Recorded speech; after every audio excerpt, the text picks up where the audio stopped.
दोस्तों आज की इस वीडियो के अंदर मैं आप सभी के साथ में अपनी क्लास 6 पॉलिटी के चैप्टर नंबर 5 के पार्ट 2 को डिस्कस करने वाला हूं। और अगर आपने अभी तक पार्ट 1 की वीडियो को नहीं देखा है तो उसको जाकर जरूर से देख लें। चलो फटाफट से हम स्टार्ट करते हैं हमारे इस वाले पार्ट से। The sarpanch panchayat president notice people whispering and ask if anyone has anything to से।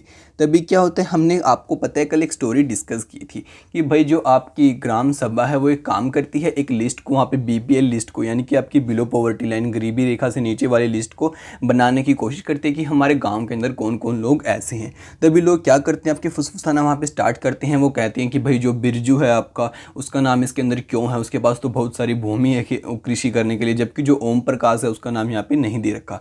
तो ऐसी ऐसी बातें लोग अपने कानों में वहाँ पे करते रहते हैं। तभी जो सरपंच वहाँ का होता है वो पूछता है कि भाई जो आप सभी ऐसे बातें कर रहे हो, ऐसी क्या बात है, आप खुल के मेरे को बता सकते हो।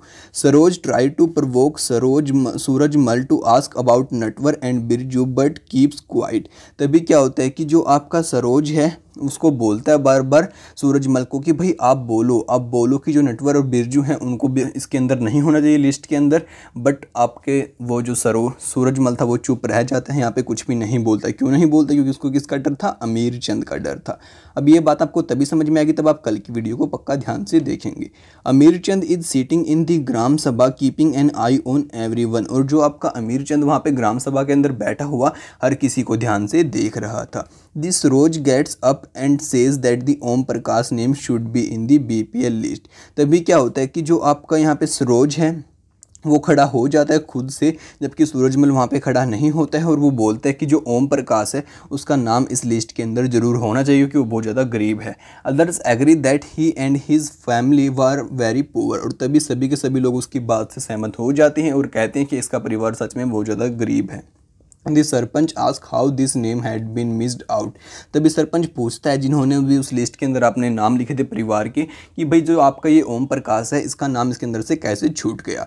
The teacher who did the survey of BPL family says Om Prakash house was locked when I went there. तभी जो वहाँ का टीचर था वो बोलता है कि तब मैं ओम प्रकाश के घर पे गया था तो उसके घर पे बाहर ताला लगा हुआ था। He may have gone somewhere to look for work. वो मेरे ख्याल से कहीं गया होगा काम की तलाश में। The sarpanch give instructions that Om Prakash family income be looked and if it is less than what was decided by the government his name should be included in the list। तभी क्या होता है, सरपंच ऑर्डर देता है कि भाई आप इसके परिवार की इनकम चेक करो, अगर वो सच्ची में कम है तो आपको उसका लिस्ट में नाम इंक्लूड करना ही होगा। लेकिन आपने एक बात यहाँ पे ज़रूर नोटिस की होगी, किसी ने भी क्या किया, अमीर चंद के खिलाफ यहाँ पे नहीं बोला, क्योंकि सभी को उससे क्या लगता था, डर लगता था। और जो आपके नटवर और बिरजू थे वो अमीर होते हुए भी उनका नाम कहाँ पे था? बीपीएल लिस्ट के अंदर था। सिर्फ उन्होंने ओम प्रकाश का नाम तो वहाँ पे ऐड करवा दिया, लेकिन ये दो नाम वहाँ से बिल्कुल भी नहीं हटवाए। Was there a problem with the BPL list? The ग्राम सभा was finalizing what was this problem। अब यहाँ पे पूछता है कि जो आपकी BPL लिस्ट है उसके साथ में क्या कोई प्रॉब्लम है, और जो बाद में उन्होंने फाइनलाइज कर दिया इसके साथ में कोई और प्रॉब्लम भी यहाँ पे हो सकती है। तो इसका आंसर आप जरूर दे सकते हैं, मेरे को पक्का पता है। Why do you think Surajmal keep quiet even though Suraj ask him to speak. अब यहाँ पे बोलते हैं कि जो सूरजमल था वो तब भी चुप रहा, जबकि सरोज ने उसको बोला कि आप बार बार बोलिए बोलिए बोलिए कि इनको बताइए, लेकिन वो तब भी नहीं बोलता है।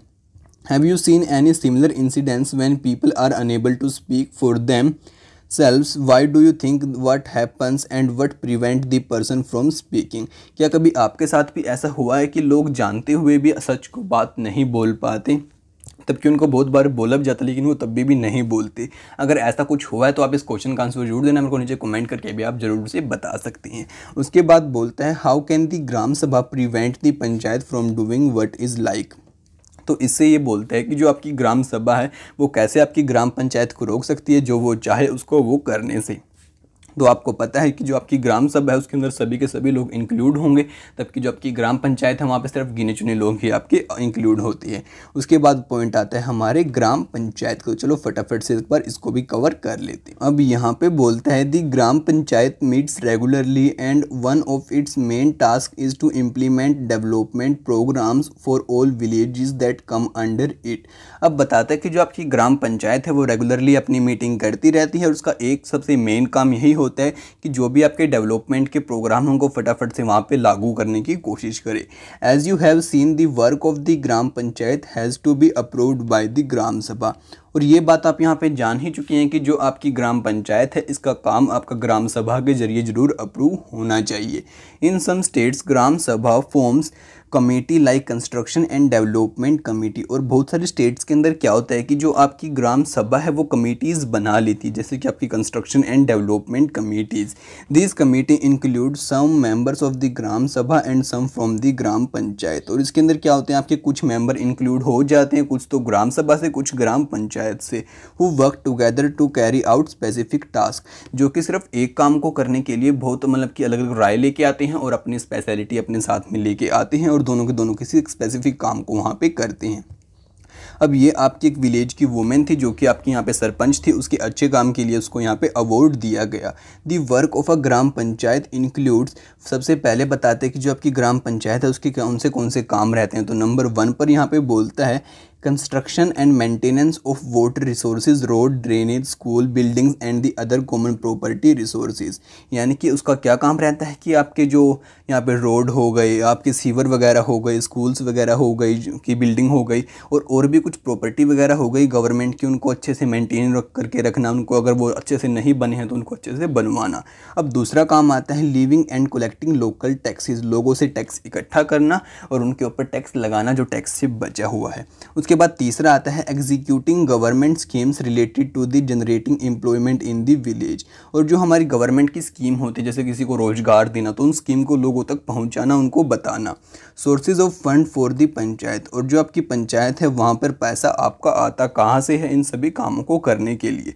Collection of taxes on the houses, market places etcetera. तो सबसे पहले तो आता है आपका टैक्स से, जो कि टैक्स आपका घरों से इकट्ठा किया जाता है, मार्केट से किया जाता है, तो ऐसे वाला टैक्स हो गया। दूसरा आता है government scheme fund received through various department of the government through the जनपद एंड द जिला पंचायत। जो आपकी जनपद और जिला पंचायत हो गई वो भी उनको पैसा दे देती हैं अपनी गवर्नमेंट की स्कीम्स को यहाँ पे इम्प्लाई करने के लिए, यहाँ पे लागू करने के लिए। ठीक है, अब आगे बोलता है donation for community work etcetera. और जो उनके पास डोनेशन आता है तो वो पैसा भी वहाँ पे यूज़ किया जाता है। Let us see what the Hardas gram panchayat was able to do. तो चलो देखते हैं कि जो हरदास की ग्राम पंचायत थी वो क्या क्या काम यहाँ पे कर सकती है।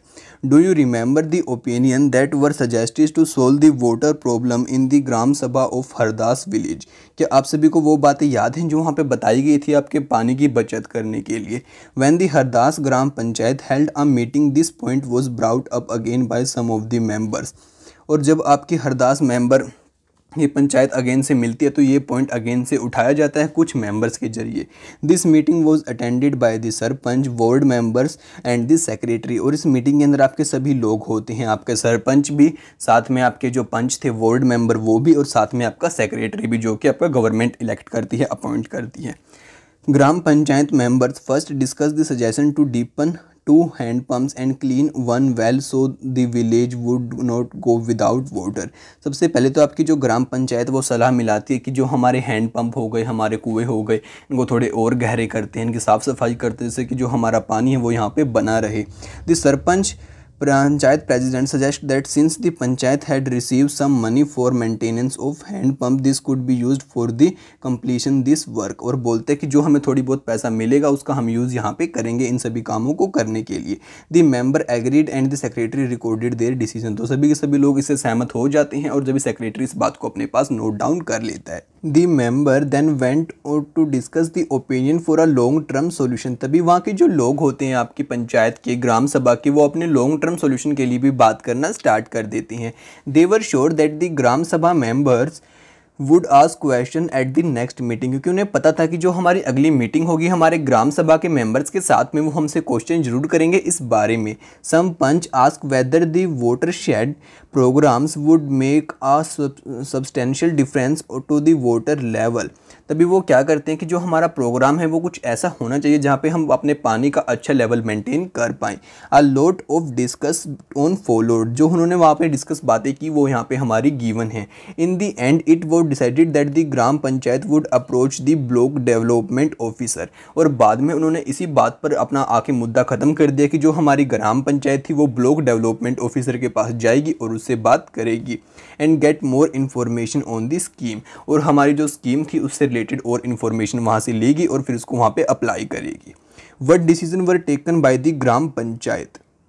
तो आपको क्या लगता है कि जो आपकी ग्राम पंचायत थी उसने यहाँ पे क्या डिसीजन लिए और उनका कैसा फ़ायदा यहाँ पे रहने वाला है? Do you think it was necessary for them to take these decisions why? और आपको क्या लगता है कि जो उन्होंने डिसीजन लिया उनके लिए लेना ज़रूरी था, और ये ज़रूरी था तो क्यों ज़रूरी था? From the above descriptions, write down one questions that people could ask of the panchayat in the next ग्राम सभा मीटिंग। और आप एक क्वेश्चन भी लिखो जो कि आपके ग्राम सभा के मेंबर वहाँ पे पूछ सकते थे आपकी ग्राम पंचायत के मेंबर से। तो इसी के साथ अब बारी आती है हमारे 3 लेवल पंचायत सिस्टम को जानने की। तो चलो फटाफट से इसको भी हम जान लेते हैं। After reading about the happens in the Gram Sabha and the Gram Panchayat in Haridas village, you can understand that the Panchayat Raj system is a process through which people participate in their own government। तो यार इन सभी बातों को जानने के बाद कि जो कि आपकी ग्राम सभा के अंदर बातें हुई, ग्राम पंचायत के अंदर बातें हुई, जो कि आपकी हरदास विलेज के अंदर हुई हैं, आप इन बातों को इजीली समझ सकते हैं कि जो आपकी ये पंचायत राज होता है इसके अंदर जो लोग हैं वो खुद से पार्टिसिपेट कर सकते हैं अपनी गवर्नमेंट के अंदर। In rural areas the gram panchayat is the first tier और the level of the democratic government. और बताता है कि जो आपका रूरल एरिया होता है वहाँ पे जो आपकी ग्राम पंचायत होती है वो सबसे पहले लेवल की आपकी क्या होती है, गवर्नमेंट होती है। The panch and the gram panchayat are answerable to the gram sabha. उसके बाद आती है आपकी ग्राम सभा, क्योंकि वो दोनों आपको किसको आंसरेबल होते हैं, आपकी ग्राम सभा को, because it is the member of the gram sabha who elected them. क्योंकि जो ग्राम सभा के लोग हैं उन्होंने आपके ग्राम पंचायत के लोगों को क्या किया है, चुना है। This idea of people participation in the panchayati raj system extend to 2 other levels. और इसके बाद ये आपके 2 अलग लेवल्स पे और जाती हैं। One is the block level which is called the जनपद पंचायत। और उसके बाद क्या आता है आपका जनपद पंचायत, जिसको हम बोलते हैं ब्लॉक लेवल, ठीक है। और द पंचायत समिति भी हम क्या बोलते हैं, इसी को बोलते हैं। उसके बाद बोलता है द पंचायत समिति has many gram panchayat under it. और जो आपकी पंचायत समिति होती है इसके अंडर में आपकी बहुत सारी ग्राम पंचायत यहाँ पे आती हैं। अबाउट द पंचायत समिति इज द डिस्ट्रिक्ट पंचायत और द जिला परिषद। इसके बाद आती है आपकी डिस्ट्रिक्ट पंचायत और आपकी जिला परिषद। The zila parishad actually makes development plans to the district level.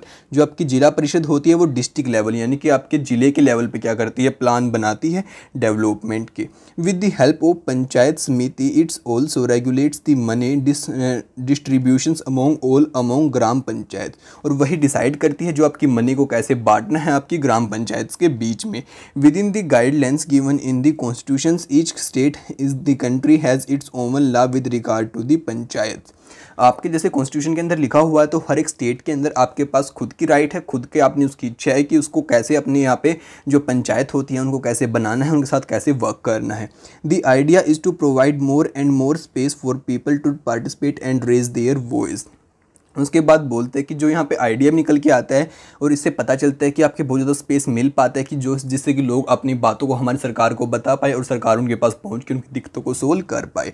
Ask your teacher to invite any of the elected person such as the panch and the sarpanch or member of the janpad zila parishad and interview them to their work and the project undertaken by them. उसके बाद बोलते हैं कि आपके teacher को बोलो आपके school के क्या करे, या फिर किसी जिला परिषद को या फिर आपके किसी सरपंच वगैरह को अपने स्कूल में बुलाए और उससे आप पूछें कि आपने कैसा प्रोजेक्ट अपने गाँव अंदर बनाया, कैसे कुछ चीज़ें आपने की हैं। तो ऐसा कुछ आप कर सकते हैं, इंटरेस्टिंग चीज़। तो बाकी यार इसी के साथ हमारा चैप्टर यहाँ पे कंप्लीट हो जाता है। अब नेक्स्ट चैप्टर की वीडियो भी मैं आप सभी के लिए जल्दी ही लेकर आऊँगा, तो उसको मिस करने के लिए आप हमारे चैनल को सब्सक्राइब करना बिल्कुल भी मत भूलना। और साथ में दोस्तों इस वीडियो को अपने दोस्तों के साथ में शेयर जरूर करना, जिससे यार वो भी घर बैठे बैठे स्टडी कर पाएँ। तो आपसे मिलते हैं अगली वीडियो में जल्दी, तब तक के लिए दोस्तों बाय बाय।